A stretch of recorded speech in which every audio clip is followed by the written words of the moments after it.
If you ever need a reason to believe fate has a twisted sense of humor, try grabbing a stranger's hand while running from the man who ruined your life. The ballroom of the Whitmore Hotel glittered like a diamond box under the Manhattan skyline, all gold chandeliers and champagne laughter, but I could barely breathe. My black heels clicked too fast against the marble floor as I pushed through clusters of rich people pretending not to stare at the woman who had clearly lost control of her evening. Rain hammered against the floor-to-ceiling windows overlooking Fifth Avenue, each flash of lightning turning the city silver for half a second before darkness swallowed it again. I should have stayed home. That thought repeated in my head for the 100th time as I scanned the crowded gala for the one face I prayed I wouldn't see. Ethan Cole. My ex-husband. Even thinking his name made my stomach tighten. 6 months divorced and he still moved through my life like he owned the air I breathed. 3 missed calls tonight. 11 unread texts. And then the final message 15 minutes ago. I know you're here, Claire. I spotted him near the grand staircase the second I turned toward the bar. Tall. Expensive gray suit. That familiar cold smile that used to fool people into believing he was charming instead of controlling. My chest instantly went tight. He hadn't seen me yet, but he would. Ethan always found me. I grabbed a glass of champagne from a passing tray with shaking fingers and turned away too quickly, almost colliding with another guest. Sorry, I whispered automatically before moving deeper into the crowd. My pulse thundered so hard it blurred the music around me. A string quartet played somewhere near the balcony, soft violin melting into the low murmur of wealthy conversations, but all I could hear was the sound of Ethan's voice in my memory telling me nobody walks away from him. I reached the edge of the ballroom and risked another glance over my shoulder. Bad idea. Ethan's eyes locked onto mine instantly from across the room. His expression changed. Calm disappeared. Possession replaced it. And then he started walking toward me. Fast. Panic flooded every nerve in my body. I backed away blindly, bumping into someone again, muttering apologies I didn't even hear myself say. The exit suddenly looked impossibly far away. People moved too slowly. The room felt too hot. My lungs refused to work properly. Then I saw him. Standing near the rain-streaked windows like he existed separately from everyone else in the ballroom. Tall. Broad shoulders beneath a perfectly tailored black suit. One hand resting loosely in his pocket while the other held a glass of whiskey untouched by the chaos around him. Dark hair swept back neatly. Sharp jawline. Pale blue eyes colder than the storm outside. Men in black suits lingered several feet away from him, pretending not to watch the room while clearly watching everything. He looked dangerous in the quietest possible way. Not loud danger. Controlled danger. The kind that never needed to raise its voice. Ethan was getting closer. I could hear him calling my name now. My survival instincts made the decision before my brain caught up. I walked straight toward the stranger, slipped beside him, and grabbed his hand like I belonged there. His skin was warm. Steady. Completely still beneath my trembling fingers.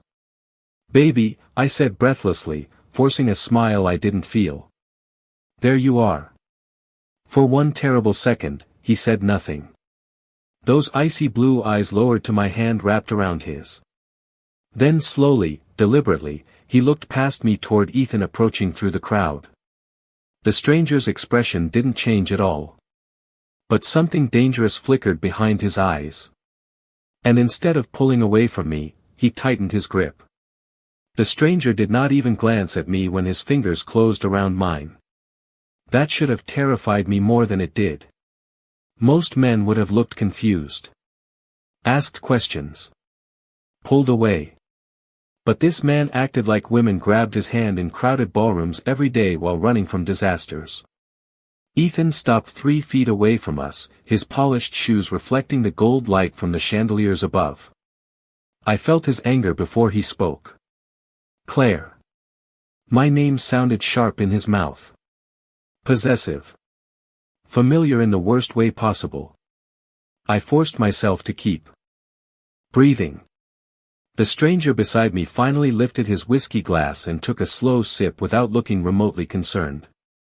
You stopped answering my calls, Ethan said. We need to talk. I do not think she wants to, the stranger replied calmly. His voice was deep and smooth, carrying the kind of quiet authority that made nearby conversations suddenly fade. Ethan's jaw tightened. This is between me and my wife. Ex-wife, I wanted to correct automatically, but the stranger spoke first. Then perhaps you should learn the difference. The air changed after that sentence. It was subtle. Invisible. But every instinct in my body noticed it instantly. Two men near the ballroom entrance straightened slightly.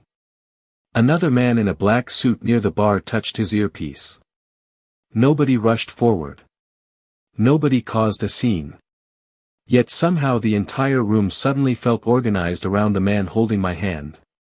Ethan noticed it too. I saw it happen in real time.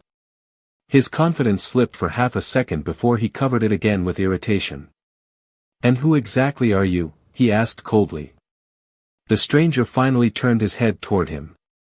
Pale blue eyes. Completely emotionless. Someone telling you to walk away. Ethan gave a short laugh that sounded forced. You do not understand the situation. No, the stranger replied softly. I understand it perfectly. My pulse would not slow down. Rain streaked the windows behind us while thunder rolled somewhere over Manhattan, shaking the glass faintly. The ballroom music continued in the background, but it sounded distant now, muffled beneath the pressure building between the two men. Ethan stepped closer toward me. Instantly, the stranger's hand tightened around mine again. Not painfully. Just enough to stop me from shaking. Claire, Ethan said carefully, like he was trying to regain control of the room. Come home so we can talk privately. Home. The word almost made me laugh. There had never been anything private about our marriage. Ethan monitored everything. My calls. My schedule.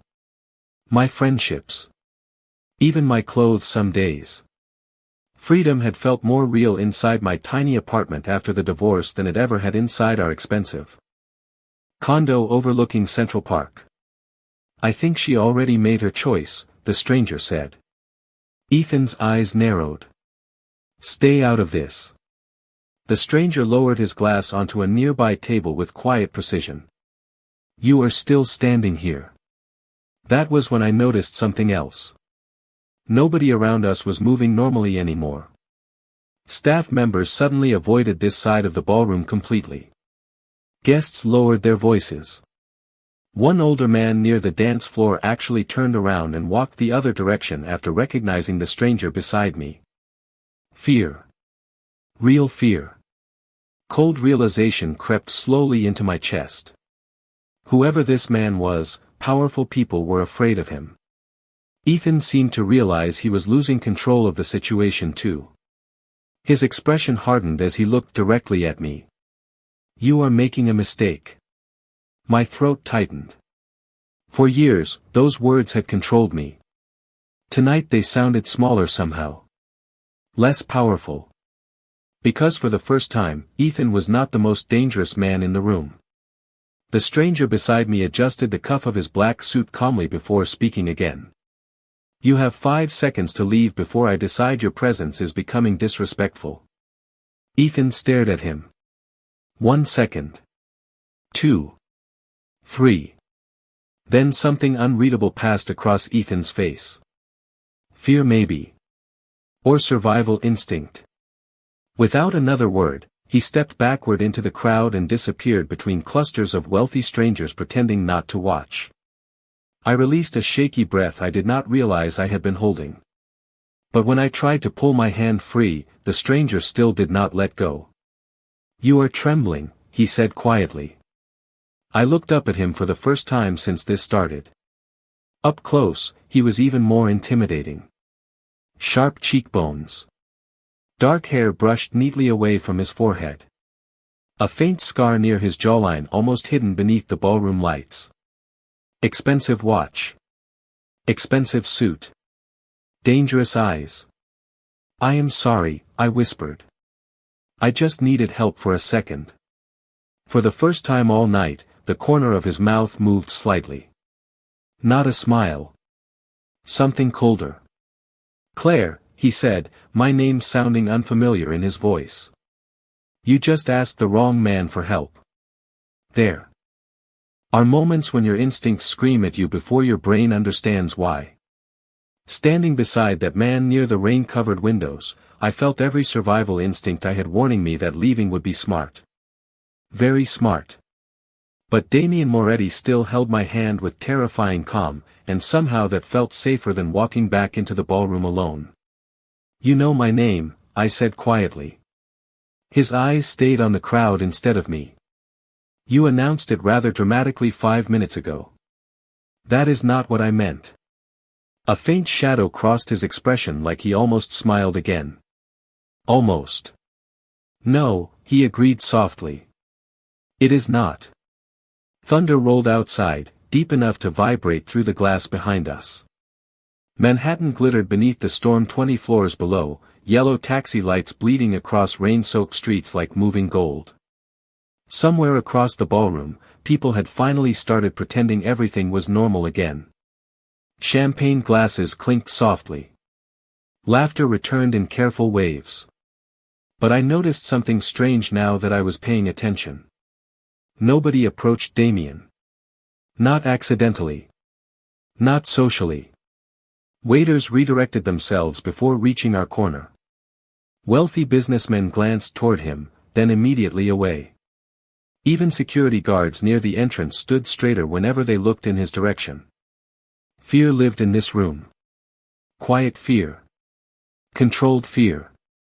And it centered around the man beside me. Who are you? I asked before I could stop myself. Damien finally looked down at me fully. Pale blue eyes. Sharp enough to cut through every lie I had ever told myself. That depends, he said calmly. Do you usually ask strangers personal questions after using them as human shields? Heat rushed into my face. I said I was sorry. And I said nothing about requiring an apology. His voice remained smooth. Controlled. Everything about him looked controlled. The expensive black suit fitted perfectly across broad shoulders. Dark hair brushed neatly back without a strand out of place despite the storm outside. Even the silver watch at his wrist looked deliberate somehow. Meanwhile I probably looked like a nervous disaster in a navy cocktail dress I bought on clearance 2 years ago. My mascara was likely smudged from panic. My hands still would not stop shaking completely. Damien noticed. Of course he noticed. Men like him probably noticed everything. His gaze dropped briefly toward my wrist where my sleeve had shifted slightly. I instinctively pulled the fabric lower. Too late. His eyes sharpened almost invisibly. He grabbed you, Damien said. Not a question. My stomach tightened instantly. It was nothing. Those cold blue eyes lifted back to mine slowly. Women usually lie for 2 reasons, he said quietly. Fear or loyalty. You do not know anything about me. No, he agreed. But I know men like your ex-husband. The way he said ex-husband made me freeze. I had never mentioned Ethan was my ex. Damien noticed that too. The corner of his mouth tilted faintly again. Not warm. Never warm. Just aware. How do you know that? I whispered. Before he answered, one of the men in black suits approached quietly from behind us. Taller than Damien. Broad shoulders. An earpiece hidden beneath close-cropped dark hair. Sir, the man said respectfully. The vehicle is ready. Vehicle. Not car. Something about that choice of word made my pulse spike again. Damien nodded once without looking away from me. Thank you, Vincent. Vincent gave me a quick glance. Not rude. Not friendly either. More like he was assessing whether I was a problem Damien intended to keep. Then he disappeared back into the crowd without another word. I stared after him. Vehicle? I repeated carefully. Damien picked up his untouched whiskey glass again. You should leave before your ex decides courage is worth more than common sense tonight. I can call a cab. No, he said immediately. Calmly. Absolutely. You cannot. Lightning flashed outside again, illuminating the ballroom in silver for half a heartbeat. In that brief light, Damien looked less like a businessman and more like something dangerous wrapped in expensive fabric. Claire, he said quietly. If Ethan followed you here once, he will follow you again. My throat tightened. Because he was right. Deep down, I already knew he was right. Damien set the whiskey glass aside untouched. And extended his hand toward me again. Come with me, he said softly. Before someone else in this city realizes you were standing beside me tonight. Every smart decision I had made since divorcing Ethan suddenly felt very far away as I followed Damien Moretti out of the ballroom. The moment he started walking, the entire space shifted around him like the room itself understood who he was. Men in black suits appeared near exits without being called. Hotel staff lowered their eyes as he passed. Even the wealthy guests pretending not to notice him moved subtly out of his path. Nobody touched him. Nobody delayed him. The elevator doors opened before we even reached them. Damien stepped inside first, then turned toward me without saying a word. I should have left right there. I should have walked back into the crowded ballroom and taken my chances with Ethan. Instead, I stepped into the elevator beside the most intimidating man I had ever met. The doors slid closed softly, sealing us inside polished steel and silence. Rain rattled faintly against the glass walls of the hotel as the elevator descended toward the private parking level. My heartbeat sounded too loud in the quiet space. Damien stood beside me with one hand in his pocket, calm as ever, while I felt like my nervous system was unraveling one thread at a time. You do this often? I asked finally. Rescue strangers at charity galas? His eyes shifted toward me briefly. You were not asking for rescue. No. You were asking for protection. The word settled heavily between us. Protection. I had spent 3 years inside a marriage where protection always came with conditions. Ethan liked control disguised as concern. He called constantly because he was worried. He criticized my friends because they were bad influences. He tracked my schedule because New York was dangerous for women alone. Every cage sounds reasonable when somebody builds it slowly enough. The elevator doors opened into a private underground garage lined with black luxury SUVs gleaming beneath white fluorescent lights. The air smelled faintly of rain, motor oil, and cold concrete. 2 suited men immediately approached Damien the second we stepped out. Sir, one of them said quietly. The west entrance is clear. Damien nodded once. Any movement? One vehicle left the hotel garage 2 minutes ago matching Cole's registration. My stomach dropped hearing Ethan's name spoken so casually. Damien noticed instantly. Of course he did. Relax, he said softly while guiding me toward the nearest SUV with one hand lightly against my back. If your ex intended to cause problems tonight, he already missed his opportunity.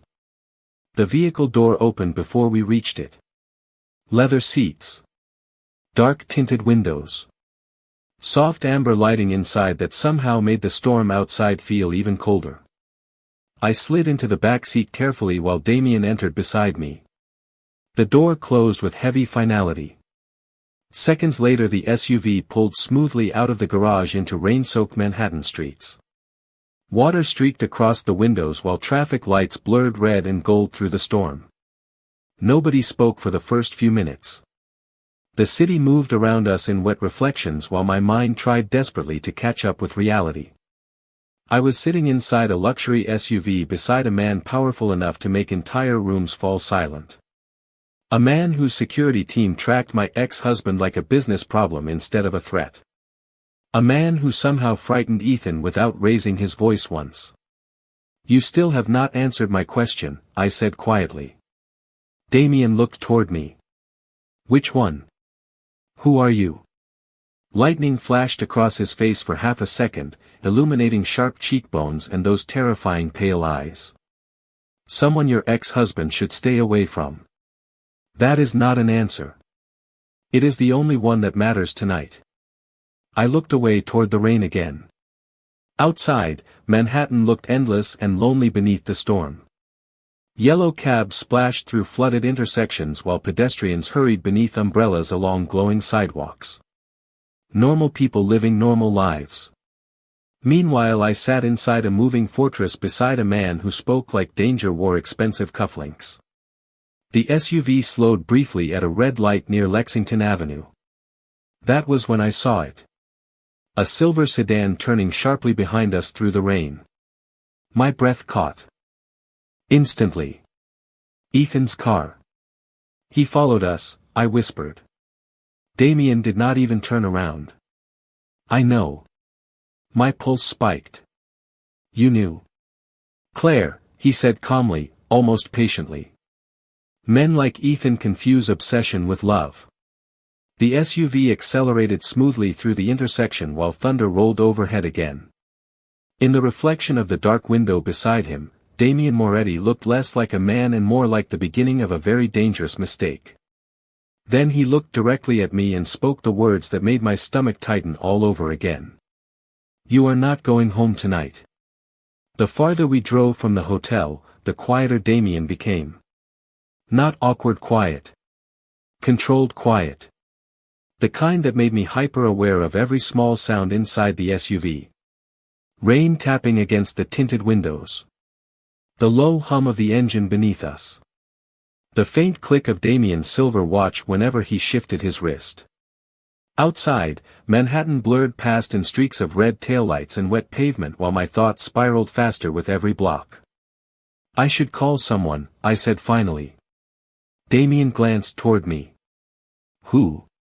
The question caught me off guard because I did not have a good answer. My closest friend Emily was in Boston visiting family. My younger sister lived in Chicago. And every person Ethan knew in New York somehow became part of his orbit eventually. "Nobody," I admitted quietly. Damien studied me for a second too long before looking back toward the rain-soaked streets ahead. "That is usually how men like your ex prefer it." The SUV turned sharply beneath a steel awning attached to one of the tallest residential towers I had ever seen. Dark glass stretched endlessly upward into the storm clouds above Manhattan while private security guards stood beneath the entrance in black coats untouched by the rain. The second our vehicle stopped, two men approached immediately. One opened Damien's door first. Another opened mine. Nobody spoke unnecessarily. Everything operated with smooth, terrifying precision. I stepped out carefully onto dry marble flooring beneath the covered entrance while rain poured only a few feet away. The building itself looked less like an apartment tower and more like a private fortress hidden inside luxury. Floor-to-ceiling windows. White stone walls. Silent security cameras tucked discreetly into corners. Even the doorman straightened instantly when Damien walked past him. "Good evening, Mr. Moretti." Damien nodded once. "No calls tonight." "Of course, sir." "Sir." Another tiny detail that made my stomach tighten. The private elevator required no buttons. One of the guards swiped a keycard automatically before stepping back. Damien gestured for me to enter first. I hesitated. "Claire." His voice softened slightly. "You are safe here." Safe. Such a simple word. Yet somehow hearing it from him felt dangerous too. I stepped inside the elevator slowly while mirrored walls reflected my nervous expression from every angle. Damien entered beside me alone this time. No guards. No assistants. Just him and me rising silently through the building while the city disappeared farther beneath us floor by floor. You live here? I asked quietly. Sometimes. Another vague answer. The elevator doors finally opened directly into a penthouse that looked more expensive than some museums I had visited. Warm amber lighting stretched across dark hardwood floors and enormous windows overlooking Manhattan glowing beneath the storm. The living room alone was bigger than my entire apartment downtown. Black marble fireplace. Cream-colored furniture untouched by clutter. Shelves lined with leather-bound books and crystal decanters. Everything elegant. Everything immaculate. Everything cold. My heels clicked softly across the floor as I stepped farther inside. This place is insane, I whispered before I could stop myself. Damien removed his suit jacket calmly and draped it over the back of a chair. Even exhausted after midnight, he still looked composed enough to walk into a boardroom meeting. You can stay in the guest suite tonight, he said. There are clothes in the closet if you need them. I stared at him. You keep spare women's clothing in your penthouse? His eyes flickered toward me with faint amusement. My sister leaves things here constantly. Relief mixed strangely with embarrassment in my chest. Oh. A ghost of a smile almost touched his mouth again before disappearing. Then something sharp crackled through the quiet room. Damien's phone vibrated once against the marble counter nearby. He glanced at the screen. The temperature around him seemed to drop instantly. What? He said into the phone calmly. Silence followed while he listened.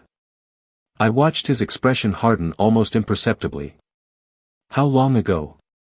Another pause. Then those pale blue eyes shifted toward the storm outside the penthouse windows. Do not lose him. My heartbeat stumbled. Damien ended the call slowly before slipping the phone back into his pocket. What happened? I asked carefully. He looked at me for a long second before answering. Your ex-husband is still outside the building. Thunder shook the windows behind him while rain streaked down the Manhattan skyline like silver tears. Then Damien stepped closer and spoke quietly enough to make my pulse spike all over again. Claire, he said softly. Ethan Cole followed you here because he still thinks you belong to him. The penthouse suddenly felt smaller after Damien told me Ethan was outside. Not physically smaller. Emotionally. Like the storm pressing against the windows had somehow found its way inside my chest. I wrapped my arms around myself and turned toward the skyline glowing beneath the rain. 30 floors above Manhattan, and somehow Ethan still managed to make me feel cornered. He cannot get in here, Damien said calmly behind me. That is not the point. My voice came out thinner than I wanted. He does not stop. Ever. Silence settled between us for a moment while thunder rolled over the city again. Somewhere far below, headlights crawled through rain-soaked streets like tiny rivers of gold. I could feel Damien watching me without moving closer. Without touching me. Most men filled silence because they were uncomfortable inside it. Damien wore silence like a weapon. How long were you married? He asked finally. 3 years. And how long has he been following you? I swallowed hard. Since the divorce. Saying it out loud made it sound worse somehow. More real. Damien walked toward the bar near the windows and poured himself a glass of water instead of whiskey this time. The small detail unsettled me more than it should have. I had expected a man like him to drink expensive liquor while threatening people in dark rooms. Instead he handed me cold water with steady hands and waited patiently while I tried not to fall apart. Thank you, I whispered. You say thank you too much. Sorry. One corner of his mouth moved slightly. And there it is again. I should not have laughed. The sound surprised both of us a little. Tiny. Nervous. But real. Damien leaned one shoulder against the marble counter while the city lights reflected in those pale eyes of his. Without the ballroom crowd around him, he looked different somehow. Still dangerous. Still intimidating. But quieter now. Less like a storm. More like the silence before one. "Why did you stay with him?" he asked softly. The question hit harder than I expected. Because I had asked myself that same thing 1,000 times at 3 in the morning while staring at apartment ceilings and wondering how intelligent women ended up trapped in relationships that slowly erased them. At first he was charming, I admitted quietly. Then controlling became protective. Jealousy became love. And one day I realized I had started asking permission to be myself. Damien said nothing. He just listened. Completely still. Completely focused. Nobody had listened to me like that in a very long time. My fingers tightened around the glass. After the divorce, he kept showing up everywhere. My office. Restaurants. My apartment building. Flowers. Messages. Apologies. Promises. I laughed softly again, but this time it hurt. You know the worst part? Damien's gaze stayed locked on mine. I still jump every time my phone rings. Something cold shifted behind his eyes then. Not anger exactly. Something deeper. More controlled than anger. "Claire," he said quietly. "Did he ever hurt you?" The question landed heavily in the room. I looked away instantly toward the rain-covered windows because somehow facing Damien while answering felt impossible. My wrist still burned with phantom memory beneath the sleeve of my dress. Fingers gripping too hard. Arguments that lasted for hours. Fear dressed up as devotion. Not in ways anyone could prove, I whispered finally. Silence. Long enough for my heartbeat to become painfully loud again. Then Damien moved. Slowly. Deliberately. He crossed the room and sat down on the opposite end of the cream-colored sofa instead of beside me. Giving me space. Giving me distance. Giving me control over the silence instead of taking it away. The gesture hit me harder than comfort would have. "You do not have to be afraid here," he said quietly. I looked at him then. Really looked at him. At the sharp edges softened slightly by the amber city light. At the scar near his jawline. At the expensive man sitting in a billion-dollar penthouse speaking to me more gently than my husband ever had inside a marriage built on promises. My chest tightened unexpectedly. "That is easy for you to say," I whispered. Damien held my gaze for a long moment before answering. "No," he said softly. "It is not." Thunder shook the windows again while rain streamed endlessly down the glass behind him. Then the lights of a black sedan appeared far below on the street outside the tower. Damien noticed immediately. His expression darkened almost invisibly. "He is still waiting," he said quietly. And somehow the way Damien said it made Ethan sound less like my ex-husband and more like a problem somebody dangerous intended to solve. I did not realize how exhausted I was until Damien showed me the guest suite. The bedroom alone looked bigger than my apartment downtown. Soft gray walls. Floor-to-ceiling windows overlooking the rain-covered city. A king-sized bed untouched beneath warm amber lighting. Everything elegant. Everything quiet. Too quiet. "There are extra clothes in the closet," Damien said from the doorway. "The bathroom has anything else you might need." I stood awkwardly near the center of the room still clutching the glass of water he had handed me 20 minutes earlier. "You always keep guest rooms prepared like a luxury hotel?" His expression remained unreadable. People in my world rarely arrive with warning. The answer should not have unsettled me as much as it did. My world consisted of overdue dry cleaning, crowded subway rides, and eating takeout over my laptop while answering work emails at midnight. Damien's world had security teams and penthouses with private elevators. Men opened doors before he reached them. People lowered their voices when he entered rooms. I had stepped into another universe tonight by accident. "Thank you," I said quietly again. Damien leaned one shoulder against the doorway, dark tie loosened slightly now beneath the soft apartment lighting.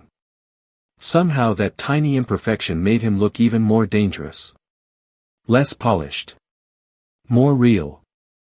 "You still think you are inconveniencing me," he observed calmly. "I am." "No," his pale eyes held mine steadily. "You are not." Silence stretched between us again. Not uncomfortable. Just heavy. Like both of us were standing near something neither one wanted to name yet. Then Damien's phone buzzed softly in his pocket. He answered immediately without taking his eyes off me. "Yes." A pause. His expression darkened slightly. "Where?" My stomach tightened instantly.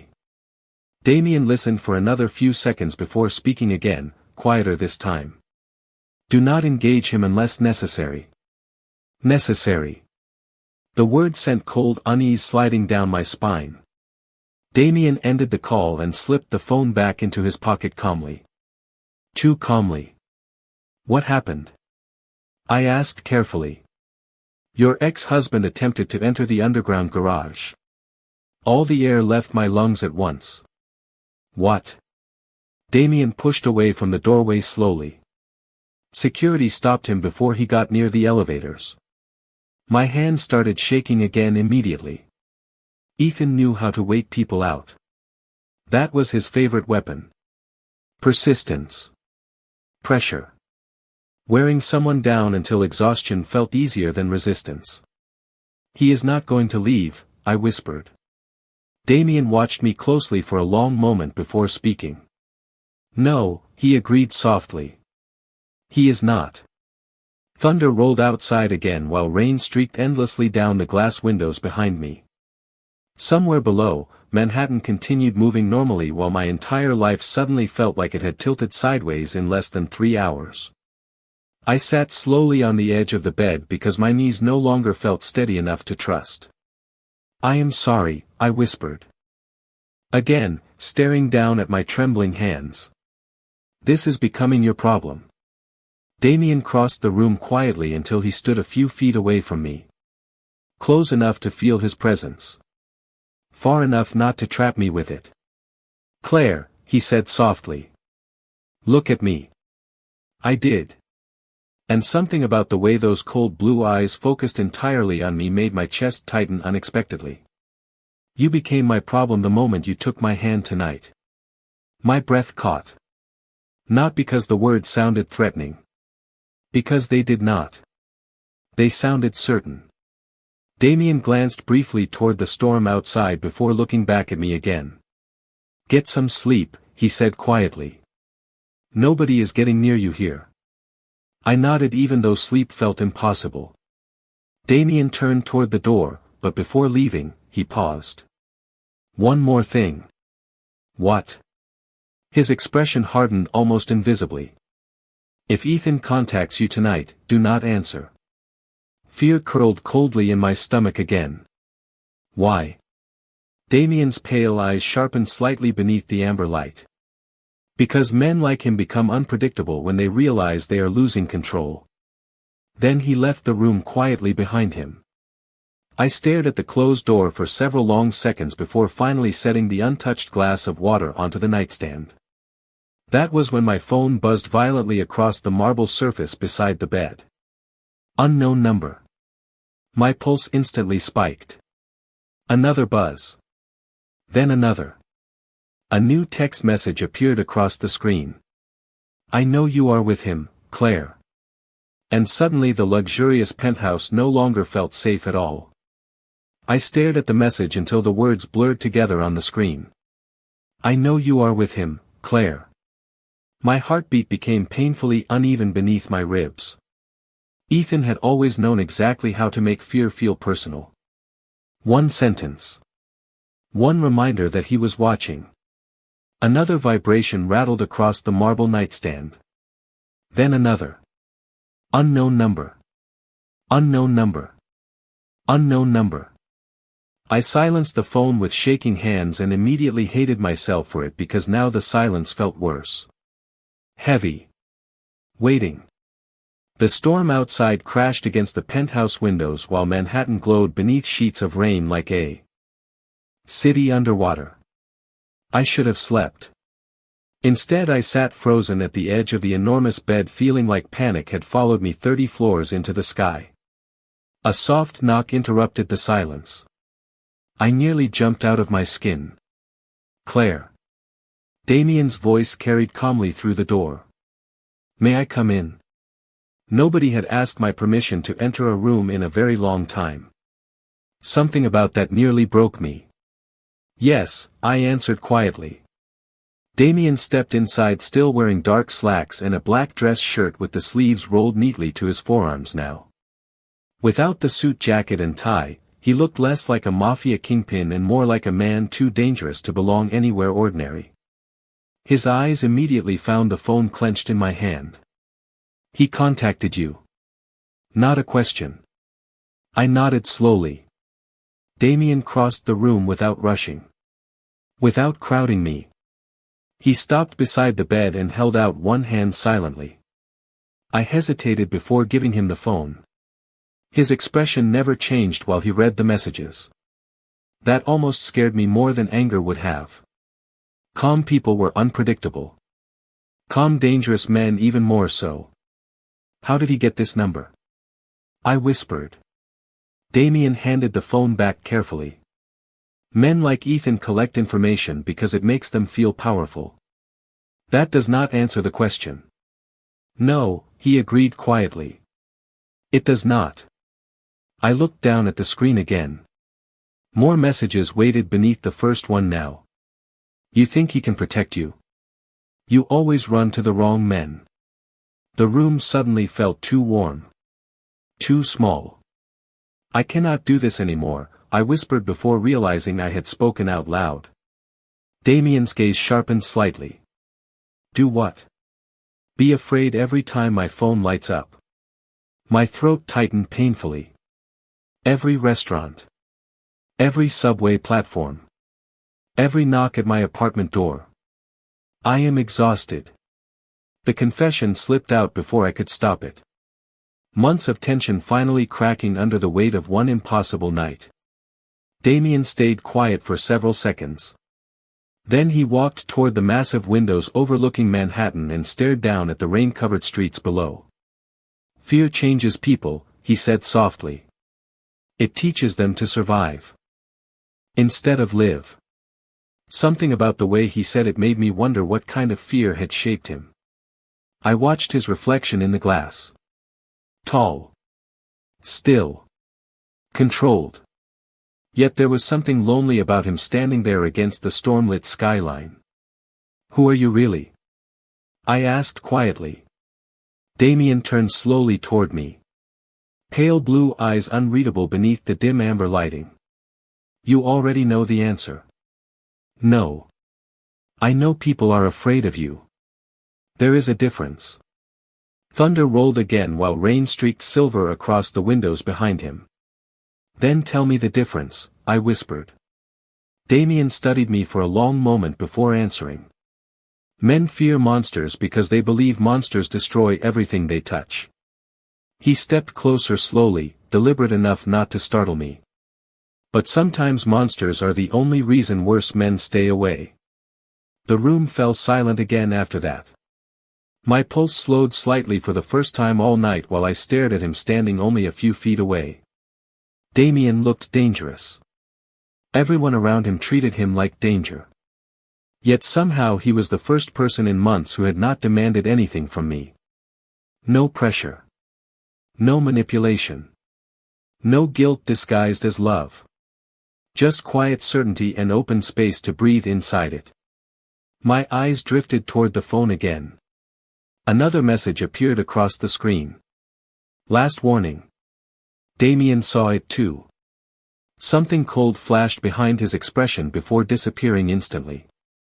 Then he reached into his pocket, pulled out his own phone, and made a call. Vincent, he said calmly. Mr. Cole has overstayed his welcome.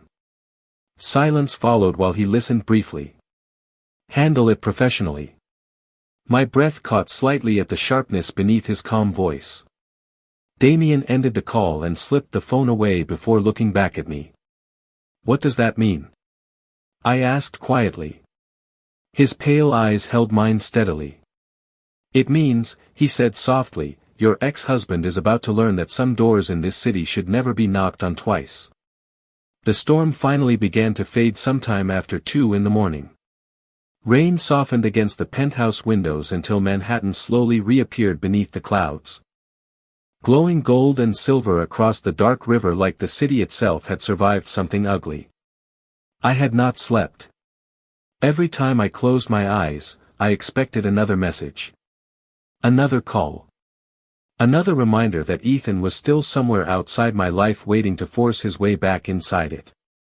But after Damien's phone call, silence came instead. Heavy.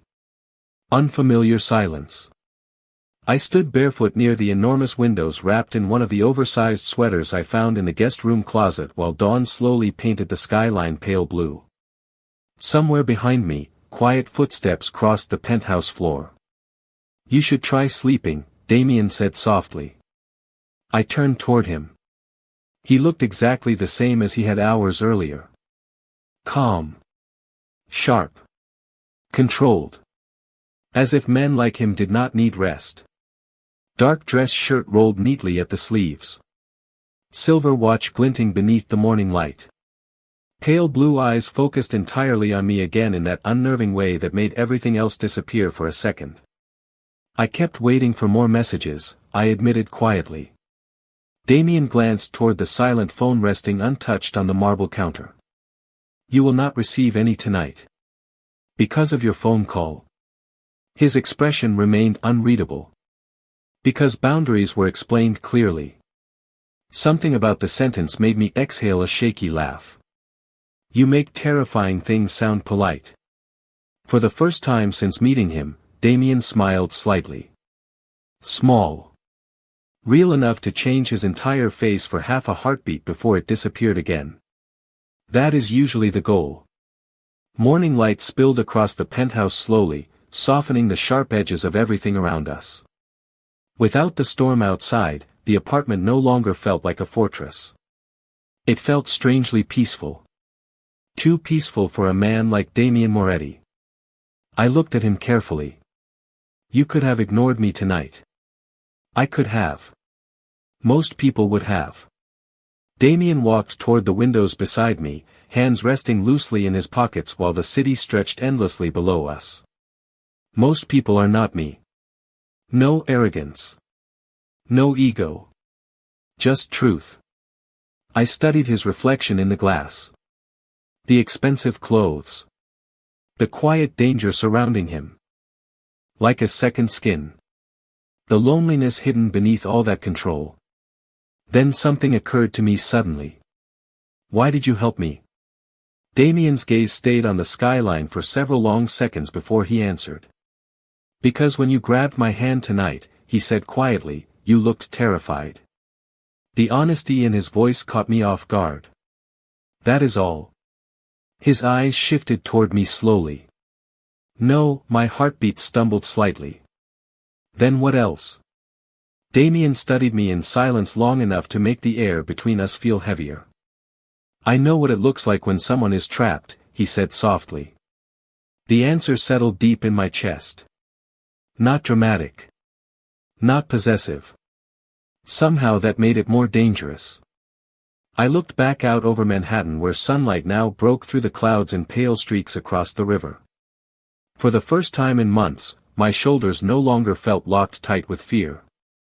Ethan was still out there somewhere. Problems did not disappear overnight. But standing beside Damien, I realized something had changed inside me anyway. Fear no longer felt permanent. My phone remained silent on the counter behind us. No calls. No threats. No apologies pretending to be love. Just quiet. Real quiet. Damien moved slightly beside me, preparing to step away, probably to return to whatever dark powerful world men like him ruled before frightened women accidentally crashed into their lives. Panic touched my chest unexpectedly at the thought of him leaving the room. Before I could overthink it, my fingers reached for his hand first this time. Damien stopped instantly. Warm skin against mine again. Steady. Dangerous. Safe. He looked down at our hands briefly before lifting those cold blue eyes back to my face. Claire, he said quietly, like my name meant something now. I swallowed hard. Last night I grabbed your hand because I was scared. Silence stretched between us while morning light filled the penthouse around our joined hands. Damien's expression softened almost invisibly. I know. My fingers tightened slightly around his anyway. I am not scared right now. For the first time since meeting him, Damien looked genuinely caught off guard. Only for a second. But I saw it. And somehow that felt more powerful than all the men in black suits waiting downstairs. Outside, Manhattan finally emerged from the storm. But inside the penthouse, standing beside the most dangerous man I had ever met, I realized something far more terrifying than fear. Part of me did not want to let go of his hand anymore.